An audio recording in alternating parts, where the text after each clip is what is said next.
Bonjour, bienvenue dans Lex Inside, l'émission qui donne du sens à l'actualité juridique. Du droit et rien que du droit. Au programme de ce numéro, on va parler du projet de loi de finances avec les mesures qui concernent la fiscalité du patrimoine. Ce sera dans quelques instants avec Olivier Jeanneret, avocat associé chez Duroc Partners, également membre du Cercle des fiscalistes.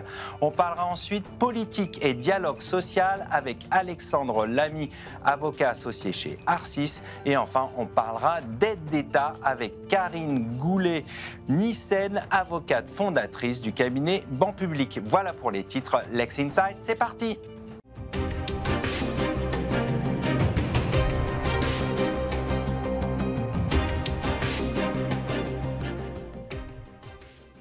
On commence tout de suite ce Lex Inside. On va parler du projet de loi de finances 2026 et des mesures qui concernent la fiscalité du patrimoine avec mon invité Olivier Jeanneret, avocat associé chez Duroc Partners, également membre du Cercle des fiscalistes.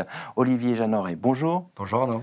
Alors on va parler du PLF 2026. Il est enfin sorti et maintenant on connaît son contenu et on va se concentrer ensemble sur les mesures qui concernent la fiscalité du patrimoine. Tout d'abord, pour commencer, qu'est-ce que vous pensez de ce texte de manière générale en ce qui concerne les mesures de fiscalité patrimoniale? Alors déjà, il est tout chaud, puisqu'il est sorti hier. On l'a attendu longuement. Et il a été plein de il y a eu plein de rebondissements à l'été avant d'arriver à ce texte. Il est globalement, je dirais, lacunaire sur un certain nombre de dispositifs dont on a pu parler dans un passé très récent. Il y a un grand phare, on va dire, dans ce texte, c'est la taxe sur les holdings patrimoniales, qui est vraiment une nouveauté. Rien que pour faire un petit parallèle, dans le Code général des impôts, qui fait quand même plusieurs centaines, voire milliers de pages, c'est la première fois qu'on parle de holding patrimonial. Ça sera la première fois où cette occurrence du terme apparaîtra. Donc c'est vraiment une nouveauté là-dessus. Après, il y a un point un peu particulier autour des retraites et de l'abattement de 10% qui a été repris. Mais il faut noter que tous les sujets qui ont été assez récurrents ces derniers temps, l'ISF, la flat tax, le pacte Dutreil, n'apparaît pas aujourd'hui dans le projet de loi de finances. Alors justement, on va parler de ce qu'il n'y a pas. La flat tax n'a pas été retenue. Pour vous, comment vous expliquez cette décision? On est dans de la politique fiscale. C'est-à-dire qu'il y a cette taxe Zuckman, dont on a parlé longuement ces derniers mois. C'est 2% du patrimoine des plus fortunés, au-delà de 100 millions, qui s'appliquerait sans plafonnement. Et le gouvernement n'a pas souhaité l'avoir, mais avait besoin d'avoir le Parti socialiste à ses côtés. Donc ils ont travaillé une nouvelle taxe, vraiment sortie du chapeau, cette taxe sur les holdings patrimoniales, quelque part pour contrecarrer toutes celles et ceux qui, au lieu de se distribuer les liquidités des holdings et donc de payer la flat tax, les conservent au niveau de leur holding et les réinvestissent à ce niveau-là. Donc voilà, ça a été cet objectif-là qui a quelque part occulter toutes les autres mesures, puisque c'est celle-ci qui est censée embarquer le Parti socialiste dans les mois à venir. Alors justement, on va venir sur cette taxe sur les holdings patrimoniales. Comment ça fonctionne concrètement? Alors, petit pas de côté, le texte fait 6 pages à 4, pour vous dire à quel point c'est d'une simplicité non biblique en la matière. C'est-à-dire qu'on est quelque part dans une grande complexité textuelle. Comment ça va fonctionner?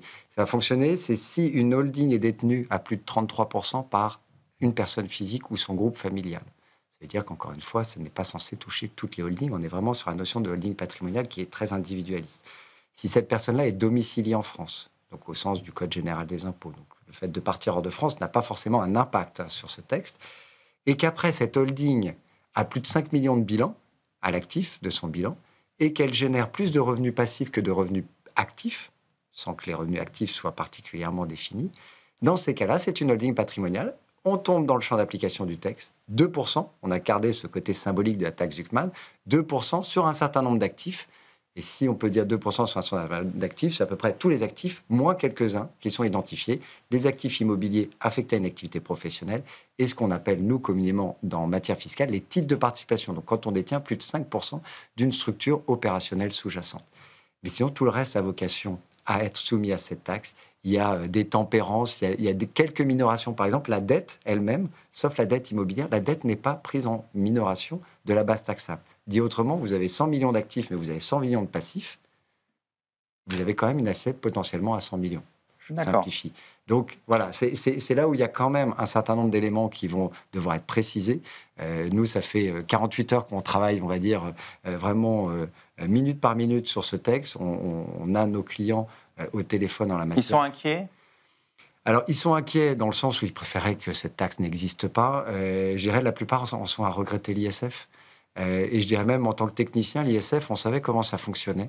Là, on ne sait pas comment ça a fonctionné parce qu'encore une fois, le texte fait 6 pages, mais il a encore beaucoup de lacunes.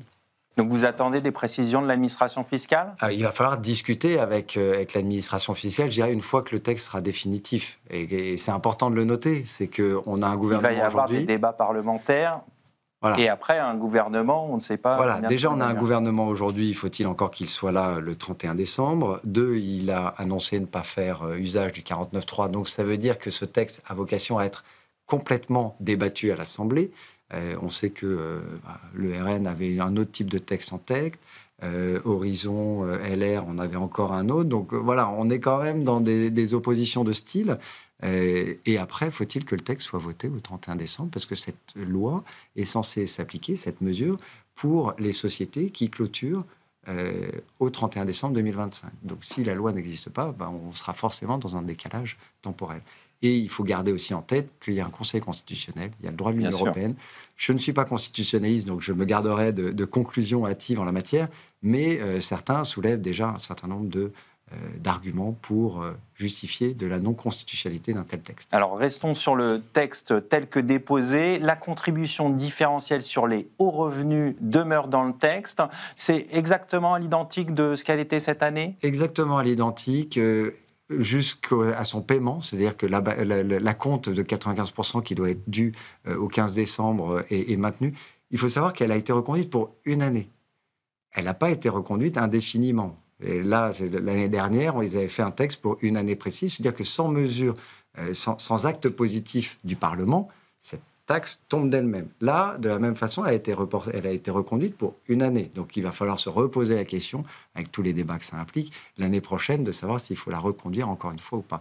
Là, dans l'exposé des motifs, il faut savoir en tout cas, le Bercy, quand elle a pris... tous ces textes, elle a lié les deux. En réalité, c'est cette fiscalité des hauts revenus, des hauts patrimoines, elle a besoin de ces deux consonances, la taxe sur les holdings patrimoniales et la contribution différentielle sur les revenus, pour être efficace, soi-disant, parce qu'encore une fois, il y a une question de perspective, de rendement. Ça, c'est un point aussi qui est important sur la taxe sur les holdings patrimoniales. Il est attendu un rendement d'1,5 milliard. Aujourd'hui, avec quelques clients pour lesquels on a déjà commencé à avoir une analyse, je pense que cette taxe va avoir un rendement 3 fois supérieur. D'accord. Et d'ailleurs, c'est même à se demander, parce que si c'était 1,5 milliard, la perte, quand on est passé de l'ISF à l'IFI, était supérieure à 1,5 milliard. Donc encore une fois, pourquoi faire compliqué quand on peut faire simple ? Je dirais, je pose le débat. Alors, ça veut dire qu'on avait parlé ensemble sur ce plateau de la taxe Zuckman. Ça veut dire qu'elle est oubliée avec la contribution différentielle sur les hauts revenus, plus cette taxe sur les holdings patrimoniales. En tout cas, la position aujourd'hui, c'est que la taxe sur les holdings patrimoniales vient en substitution de cette taxe Zuckman. Ceux qui portent la taxe Zuckman dans leur cœur ne seront pas satisfaits, puisque dans cette taxe sur les holdings patrimoniales, il faut savoir que tout ce qui va être bien professionnel ou assimilé, même la définition est plus souple, puisque c'est titres de participation, c'est d'avoir 5% ou plus dans une société, là où le bien professionnel, c'est une consonance beaucoup plus large, c'est l'activité, c'est les revenus aussi d'activités qui en sont liés. Donc ça m'étonnerait qu'ils soient satisfaits in fine. Le but du gouvernement, à mon sens, c'est quand même de remplacer tous les débats autour de la taxe Zuckman par cette taxe sur les holdings patrimoniales. Pour finir rapidement, est-ce qu'il y a d'autres éléments à retenir de ce PLF 2026 en matière de fiscalité patrimoniale ? Alors, patrimonial pur, à ce stade, non, puisque comme on le disait, la flat tax n'est pas impactée, l'ISF n'est pas remis sur la table, le pacte du trade n'est pas discuté à ce stade, donc on peut l'écarter. Après, aujourd'hui, il y a quelques mesures, quelques niches fiscales qui sont retouchées. La principale, aujourd'hui, c'est celle de l'abattement de 10% sur les retraites, qui est remisé en lieu et place d'un abattement fixe de 2 000 euros par retraité, ce qui aurait un impact sur les retraites élevées en la matière.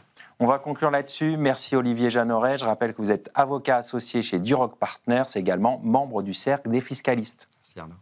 Tout de suite, l'émission continue. On va parler politique et dialogue social.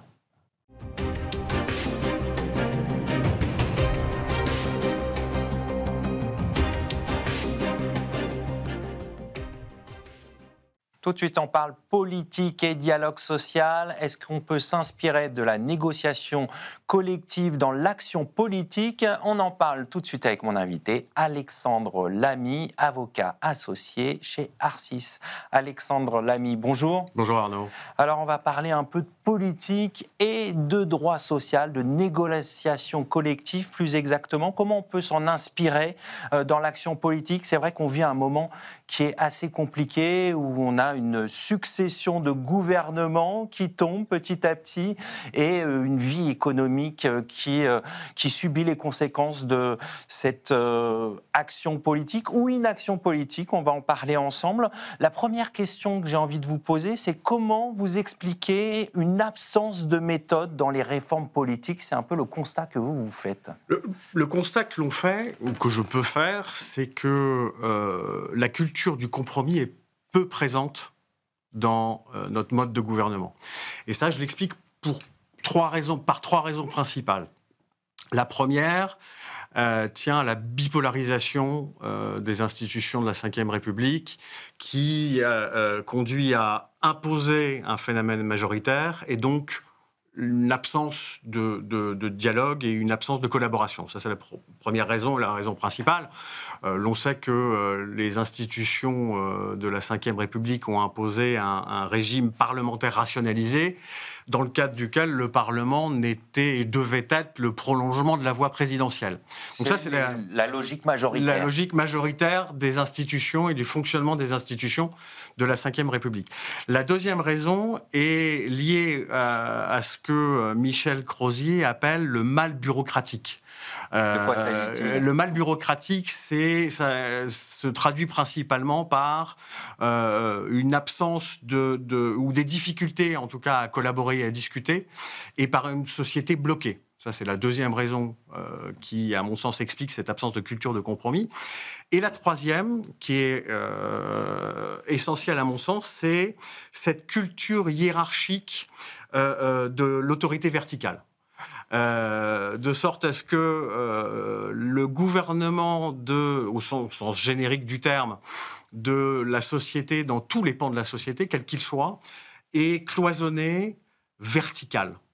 Ce qui explique d'ailleurs, à mon sens, pour revenir au monde du travail, et je sais qu'on va y revenir, qu'un des outils principaux qui avait été identifiés par les assises du droit du travail dans le cadre du Conseil national de leur fondation comme étant l'outil fondamental pour répondre aux nouvelles questions des rapports au travail, du sens du travail, des questions de charge de travail, que sont les groupes d'expression directe et collective, ne se développent pas dans l'entreprise, ou alors sont cantonnés à leur objectif premier de discussion des conditions de travail, alors même qu'ils gagneraient à s'étoffer, et pourquoi pas d'ailleurs aller sur le contenu du travail, que Alain Supiot identifie d'ailleurs comme étant une des conditions fondamentales de la véritable démocratie économique. Donc cette culture hiérarchique de l'autorité verticale conduit à ce cloisonnement et cette absence de culture de compromis, à mon sens. Absence de culture de compromis, ça veut dire aussi respect de l'autorité hiérarchique du chef.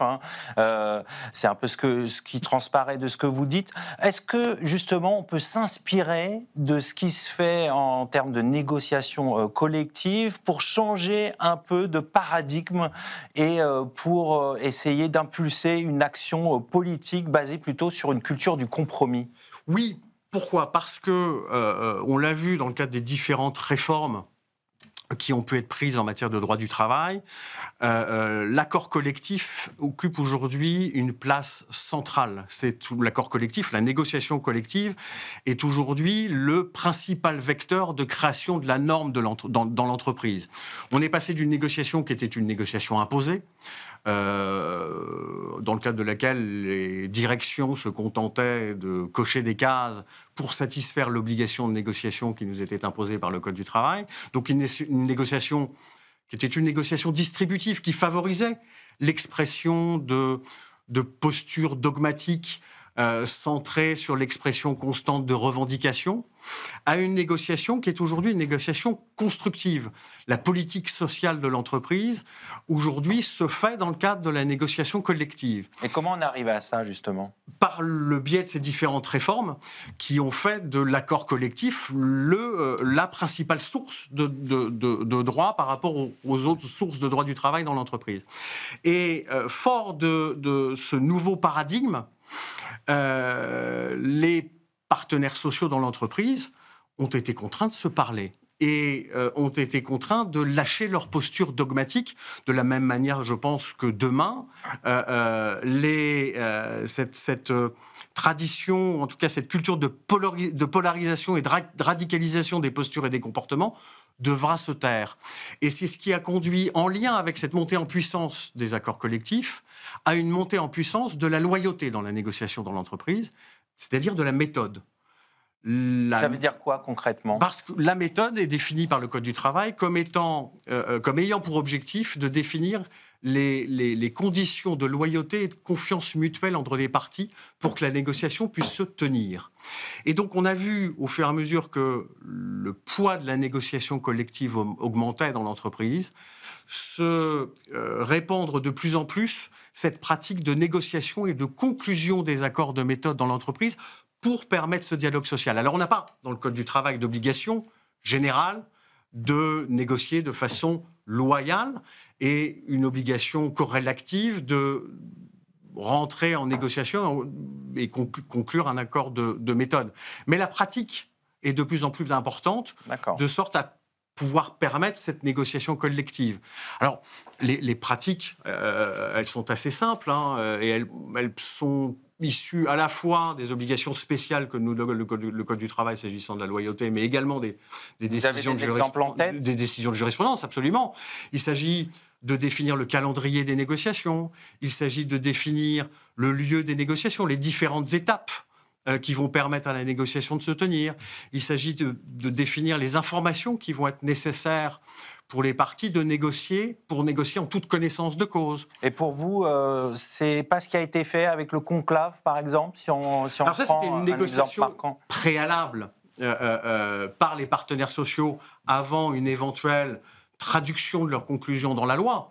Mais je pense que compte tenu aujourd'hui du fait que, force est de constater que la majorité hégémonique qui était portée par les institutions de la Cinquième n'est plus, que le système partisan est éclaté en plusieurs pôles qui ne s'inscrivent plus dans la bipolarisation présidentielle qui est portée en principe par les institutions de la Cinquième, il va falloir que nos partis, ces différents pôles, s'inspirent de ces règles de la négociation collective pour que le compromis aujourd'hui se fasse. Et ça suppose définir ces accords de méthode pour que tout le monde soit déjà rassemblé sur une méthode, c'est ça, avant de passer à l'action Exactement. L'objectif de l'accord de méthode, c'est d'abord de s'accorder sur les conditions dans lesquelles on va pouvoir négocier en toute loyauté et de façon sérieuse. C'est l'objectif premier qui est donné par l'accord de méthode et qui est un outil, et je le dis encore une fois, essentiel dans le cadre de la négociation collective, parce que c'est un outil de pacification et d'efficacité du dialogue social.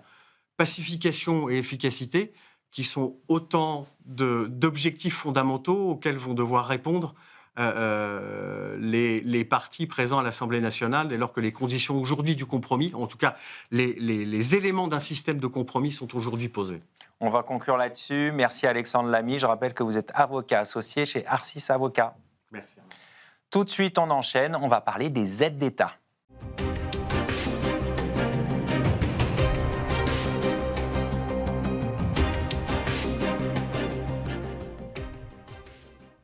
Les aides d'État sont souvent perçues comme complexes, mais elles peuvent être souvent de leviers importants. On en parle tout de suite avec mon invitée, Karine Goulet-Nissen, avocate fondatrice du cabinet Ban Public. Karine Goulet-Nissen, bonjour. Bonjour Arnaud. On va parler ensemble des aides d'État et on va voir effectivement qu'elles sont un levier important. Tout d'abord, pour bien comprendre, de quoi s'agit-il et à quoi servent ces aides d'État ? Alors, je vais d'abord faire référence à un article. Je suis désolée de commencer comme ça, mais c'est parce que c'est l'article socle. C'est l'article 107 du traité de fonctionnement de l'Union européenne qui interdit par principe les aides publiques aux entreprises. Alors, cet article est évidemment essentiel puisqu'il s'agit ensuite de définir un contrôle donc de la Commission européenne, mais aussi des États, et c'est destiné tout simplement à éviter les distorsions de concurrence. Alors après, malgré l'interdiction de ce principe, l'Union européenne admet un certain nombre donc d'exceptions qui permettent de poursuivre tout simplement des objectifs d'intérêt général, mais aussi de répondre à des objectifs de politique publique. Alors les aides d'État servent en fait à tout simplement à avoir un processus d'intégration, et puis elles peuvent intervenir pour soutenir des filières, des secteurs, mais aussi des territoires qui en ont besoin pour leur développement. Et elles peuvent aussi intervenir pour des événements extraordinaires type crise sanitaire, comme on a connu en 2019. Et puis, ce que je préciserai en introduction, c'est que les aides d'État, c'est pas comme son nom l'indique que des aides de l'État, mais c'est de toutes les personnes publiques. Donc, ça peut être des collectivités territoriales aussi et des établissements publics. Alors maintenant, on sait ce que sont ces aides d'État, mais quelle forme peuvent-elles prendre ? Alors, en fait, la forme est beaucoup plus large que la simple subvention, puisqu'elle couvre en fait toutes les interventions qui peuvent alléger la charge que peut avoir l'entreprise. Donc, il peut s'agir de différents leviers, type les avantages fiscaux, les exonérations, les crédits, les réductions, mais aussi les instruments financiers que vont être les garanties, les prêts et puis évidemment les subventions.